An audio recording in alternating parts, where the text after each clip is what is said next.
Hello everyone, I'm Colin Graham. I'm the animation director on Watch Dogs, and today I'm excited to present to you a vertical slice of the Watch Dogs free roaming experience. So actually, this is not a mission. Everything we're going to showcase today is completely systemic, and we're free to do as we please. We start off in the wards, the low-income district of our interpretation of Chicago. When creating the world of Watch Dogs, we wanted to stay true to the city and give a unique flavor to each and every neighborhood, not only in terms of the architecture, but also in terms of the people that you'll encounter and what is happening in their day-to-day lives. In the wards, you'll see working-class citizens, rusty cars, gang members, abandoned houses, and low-grade pawn shops. It's really not the kind of place that you're going to want to be alone after dark. Nowadays, modern cities are increasingly managed by software, controlling traffic lights, electricity grids, and surveillance systems. In our version of Chicago, this management software is called ctOS, or the Central Operating System. The ctOS controls everything in the city, and it was created by the Bloom Corporation. Since the ctOS has been installed in Chicago, people get to work faster, the crime rate has dropped, and the communication networks are now more accessible and stable than they ever were before. It goes without saying that if everything is connected, somebody able to take over the system would be extremely powerful. At this point in the game, we don't have control over this district's ctOS system. The icons that you see over people's head mean that we cannot hack into their mobile devices at the moment. We need to find the ctOS control center, install a backdoor virus into the system to take control over all of the infrastructure in this district. There it is, the ctOS control center.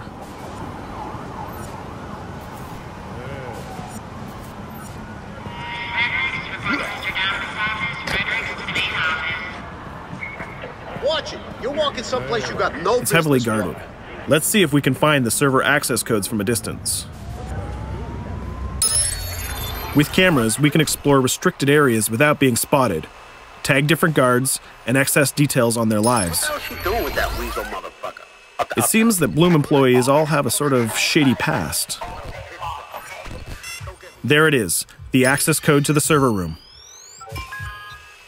Unfortunately, we can't access the server via the cameras. We need to sneak inside. One thing that was really important to us when we designed Watch Dogs was to fully support different player styles. Every situation in the game can be tackled the way the player sees fit. In this situation, we can go all out guns blazing, completely stealth without the guards ever seeing us, or we can hack from a distance without ever setting foot inside the restricted area. Let's hack this forklift. Aiden can use the environment to distract and lure guards. Pretty much anything you hack has multiple functions. So, for example, you could use this forklift to access the roof, or you could use it to create cover. Hacking in Watch Dogs is all about player expression. Let's set an improvised explosive device so we can hack it a little bit later.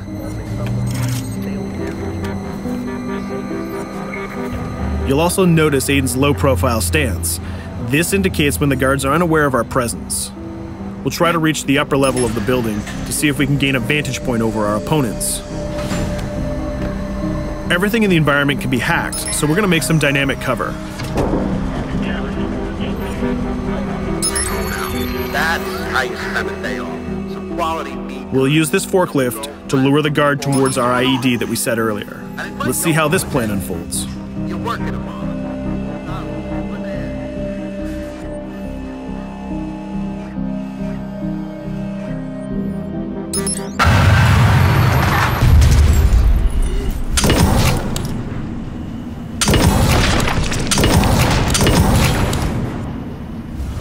What you just saw is called focus. It represents Aiden's analysis capabilities and his quick reflexes. This gives the player more time to combine core game mechanics together, such as shooting, hacking, and driving, in order to handle more complicated situations.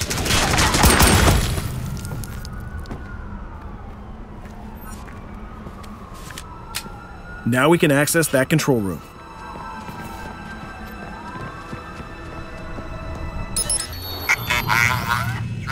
Drop 2, 5.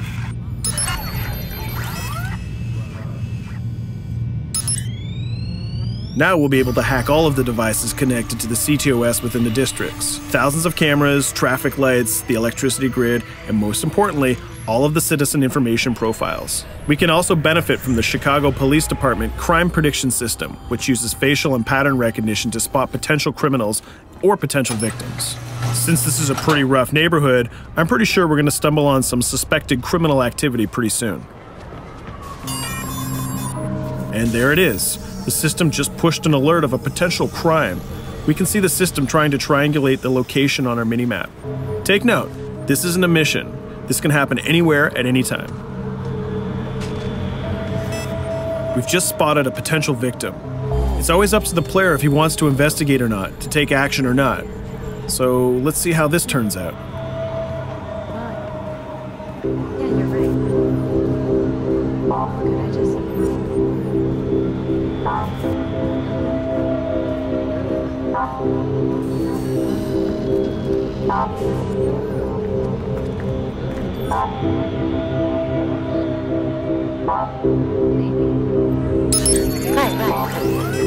You think you're leaving me? Huh?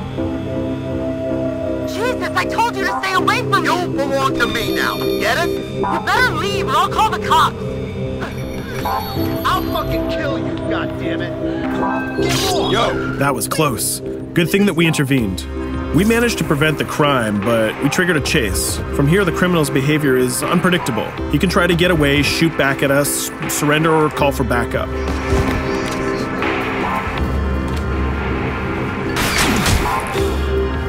It seems like he decided to get away by car.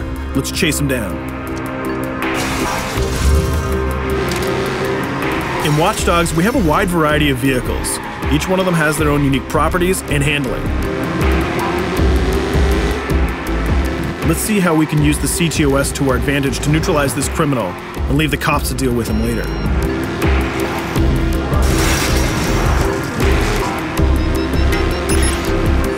The chase stops right here. Using the blockers usually reserved for the cops during interventions, we managed to stop this criminal without killing him.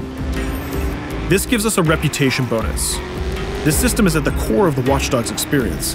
Depending on how we handle different situations in the game, the media and the citizens will have a different perception of our hero, whether he is a true vigilante or a reckless criminal.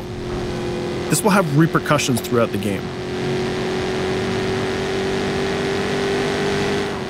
Now, let's head for the Loop, the historical district of Chicago, where you're going to find the most iconic buildings in the city.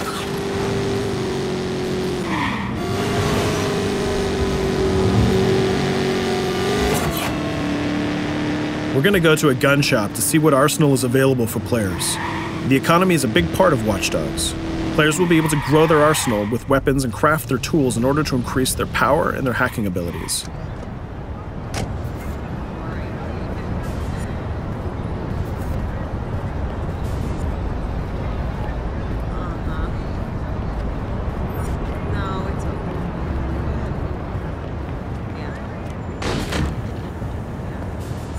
You will find all of the weapons that you would expect in a traditional shooter. Pistols, assault rifles, guns, sniper rifles, and grenade launchers, just to name a few. A lot of bullets were fired in our last encounter with the ctOS guards. Let's stock up on some more ammo. Finding everything.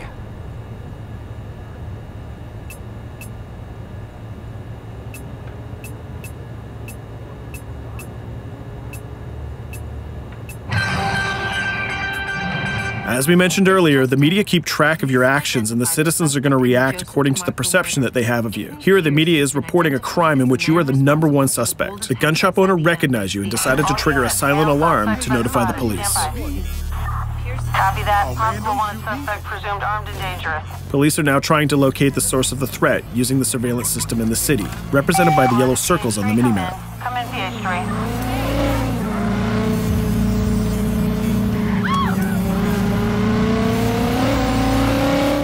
Aiden is able to stall their efforts by hacking into their communication systems while avoiding the scanning areas.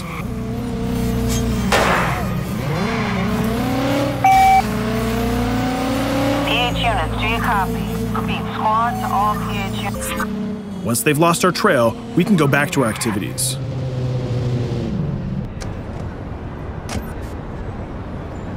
One thing that Bloom did to win over the population of Chicago with the ctOS project was to install free Wi-Fi hotspots throughout the city. Free Wi-Fi is cool, but not very safe with someone like Aiden Pierce around. Hacking into this box is going to give us access to every device that's connected to it. So let's see where that brings us.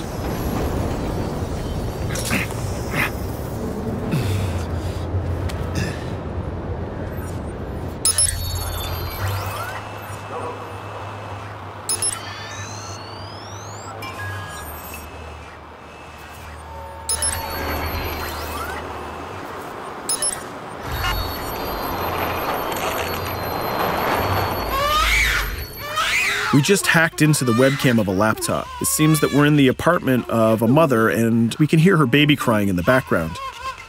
Her bank information is in her mobile phone sitting right there on the table in front of us. It's totally up to the player whether we decide to steal it or not. Of course, this won't affect our reputation because nobody can witness this action. Just like in real life, nothing is totally black or white, but rather many shades of gray. This is exactly the situation where we want the player to question his own morality. Let's go withdraw that money. If you think that you're alone, think again. Aiden is not the only hacker in town. Someone's trying to install a backdoor virus on Aiden's phone in order to steal a portion of the information that he's gathered through the game so far. First, we're gonna have to reach the area where the signal is coming from.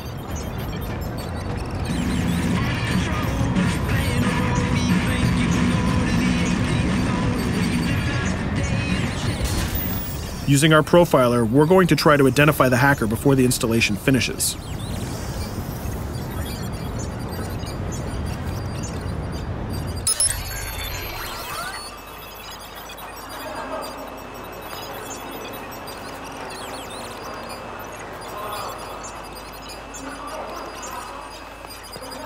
There he is. In Watch Dogs, things aren't always what they seem to be. This is actually another player that seamlessly came into our single-player experience.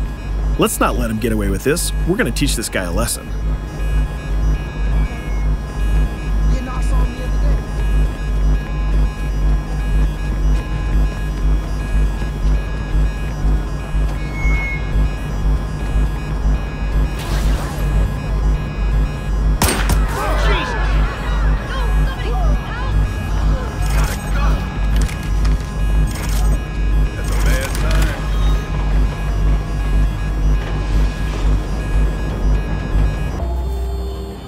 We stopped the hack, but the hacker managed to get away. I don't know about you, but we can't let this pass by. We need to retaliate.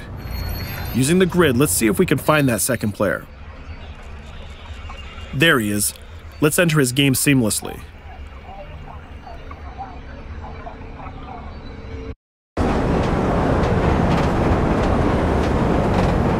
The second player is not yet aware of our presence.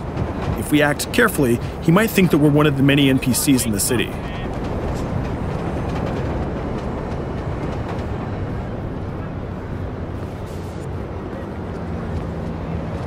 What was that?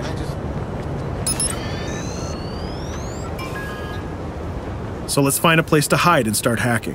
What's going on?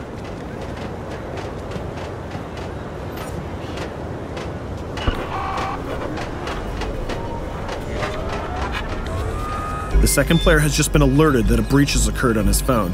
He's trying to find us using his profiler.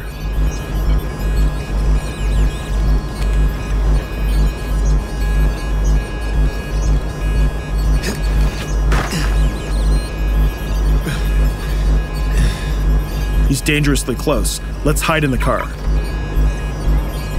We're spotted. Let's get out of there.